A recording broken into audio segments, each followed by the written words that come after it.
Good afternoon, everyone. Welcome to today's episode on the project how to promote our indigenous culture.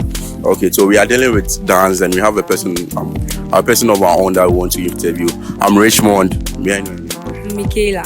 Okay, so Michaela, are you a Ghanaian or you are from the outside world? Yeah, I'm a Ghanaian. All right. So how well do you listen to Ghanaian or the traditional music of Ghana? If I should rate 1/10, But what's the reason to that? I don't really fancy traditional songs. Okay, so do you have any kind of traditional music which you've heard before or you think you like? Since it's one, so probably you've heard some.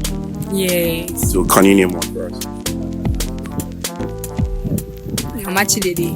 Amachi Dede, our great legend. Okay, so since you don't normally or you usually don't listen to Ghanaian music, I will actually encourage you to, as a Ghanaian, as a patriotic Ghanaian, we have to promote our own, and this is our own. There is no way Chris Brown will leave outside world to come Ghana here to come perform. We only promote our own when we buy our own and we sell our own. So I will encourage you to pave way and listen to Ghanaian music because they are very interesting. So from now onwards, I'll take your tickets and I'll be sending you Ghanaian music that you can listen to, so we can help promote our indigenous music. You get it? Yeah. Thank you for having me here today, and this is the end of the episode. Hello, good afternoon. My name is Lois Pamford and you are? Afternoon, I'm Joyce. Okay. So we had the opportunity to ask few people about the Western marriage and the traditional marriage, their opinion on it, and many people chose the Western marriage. So I would like to know your opinion on the Western marriage and the traditional marriage. Okay, I would prefer the Western marriage. Okay, and why would you prefer the Western marriage? Because it's very nice and flashy, like the way it comes with how you do the bridal shower and styles, yeah. Okay. So which tribe are you? I'm a Ga actually. Okay. So don't you think promoting your cultural heritage will be the best option? It is though, but then I prefer the Western than to the traditional. Okay. To me, I prefer the traditional marriage because it helps promote social bond between the two families and also help promote your cultural identity. And it's also the traditional marriage also guide us in nurturing relationship, and the traditional marriage also connects us in depth of our history, including rituals, stories, and values, and shapes the relationship in understanding. So I think with these reasons, I will go for the traditional marriage. And have I convinced you enough to go for the traditional marriage? Yeah, sure you have. Thank you for the Thank you for your time.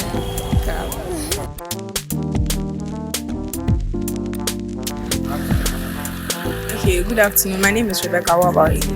Yeah, good afternoon. I'm Steven. Okay, please, may I know what tribe you are and what local language you speak? I'm an Achim and I speak Chi.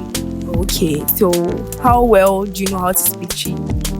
Oh, very well because I grew up there. Okay, so compared to English, what would be the rating? The Chi is my language, so I would say I'm very good in Chi more than English. Yeah. Okay, so how often do you speak Chi at home, at church, at school, where else? Well, at church, at home, most of I speak Chi. But outside, you don't really speak Chi compared to English. So, except on campus where, you'll be asked questions in English and you have to respond in English. But when I'm at home, I speak Chi. Okay, so don't you think speaking Chi with random people will help promote the African culture? If the person is not conversant with the Chi, it will be difficult for you to conversate with the person.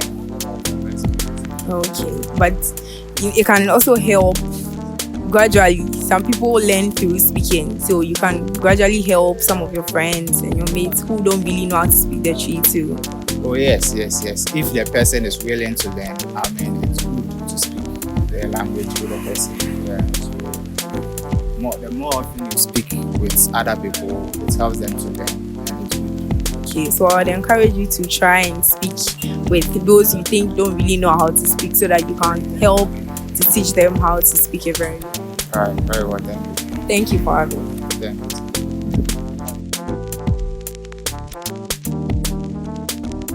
you. Good day, everyone, and welcome. Today, we are diving into a vibrant and essential part of Ghanaian culture, clothing and fashion. Our names are Opokwajima Nanekia and Tracy Nayeli Okan. we are thrilled to guide you into this celebration of creativity, identity, and heritage woven into every piece of Ghanaian attire. Our goal today is to explore the significance of Ghanaian clothing and fashion, celebrate their evolution, and discover how we can collectively promote them locally and globally. Most importantly, we want to involve you in every step of this conversation. Can we know your name, please? Hi Nessa, I'm glad to have you here. So my first question for you is, what does Ghanaian fashion mean to you? Ghanaian fashion means expressing culture and identity through colorful fabrics and styles. To me, that's what I think. Impressive. So my next question for you is, how well do you know Ghanaian fashion?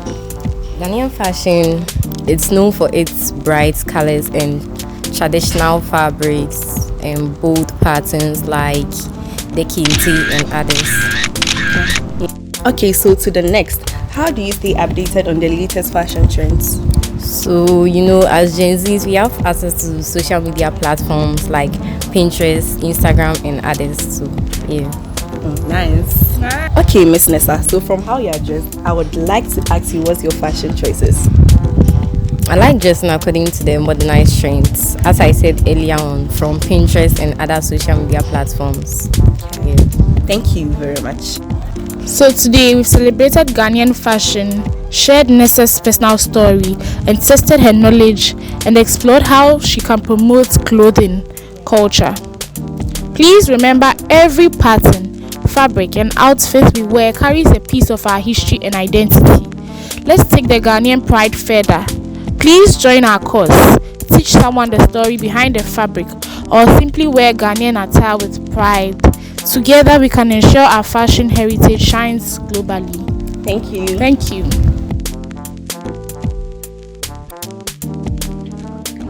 Hi, my name is Elizabeth. What's Emanuela. okay? So, Emanuela, where are you from?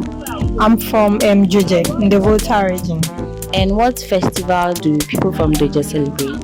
I think it's Deza Festival. And do you know maybe a reason behind? I think it's about a palm nut.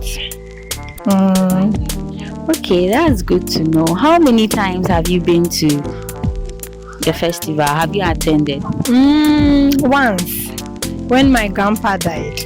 Oh, I would urge you to go from time to time, and also make sure you're going with maybe the family together. And I want to ask you about your experience. Say you went once, so what did you experience? How was it like? Oh, okay. During that time, I think they really celebrate people who are gone and the current people, and they used to celebrate them. And there is dance, culture.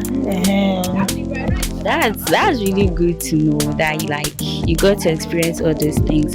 So today our course promotion is festival, and we are going around telling people the importance of their festivals, even to now modern lifestyle. You can see from experience what is happening, that now westernization has taken over. It's a lot of western culture than our own culture, and you know that during a time like this, that's festival, you get to experience our customs. You get to experience especially the spiritual side, with the libation, with the prayers. Like you said, they celebrate the dead, and you know that it's a whole lot of different year. So I also want to urge you to especially when it comes to the customs and the morals and the lessons that we get from our tradition and our cultural heritage. One which can be in morality.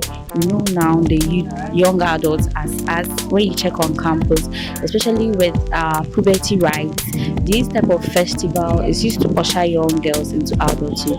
And because now it's not in the system, a lot of these young girls don't know about like the value they should have for themselves, about how to keep a home, how to do basic girl stuff, because of how westernized things are now. It's like whenever like you come on campus, you see the way people dress, how indecent people get, and how the youth now, like, they get to do outdoor stuff. When I say outdoor stuff, they get to start having unprotected or premarital sex before time. But it would be different if we had known about puberty rights, because these periods, like the older generations, that's our grandmothers, our mothers, they will sit us down, I think a period of a week, and then they will tell us about things you should do as a girl, things you shouldn't do as a girl.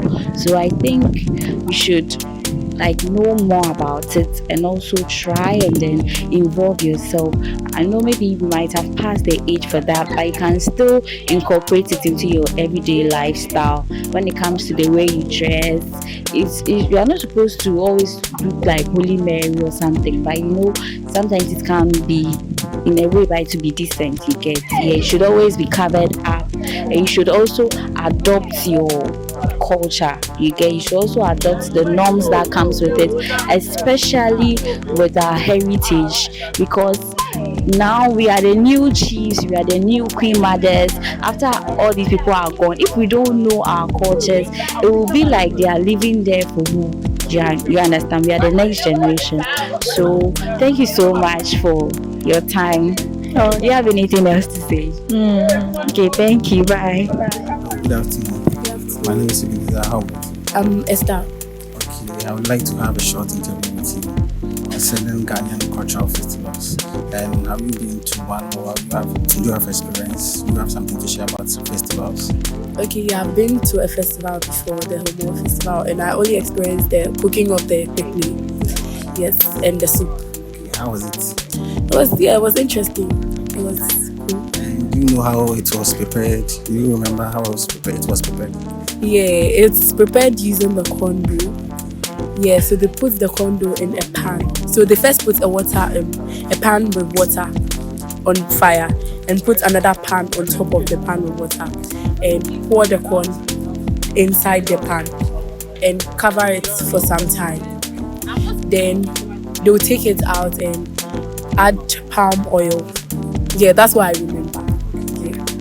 So I would encourage you to have experiences in different regions, how their culture and everything is.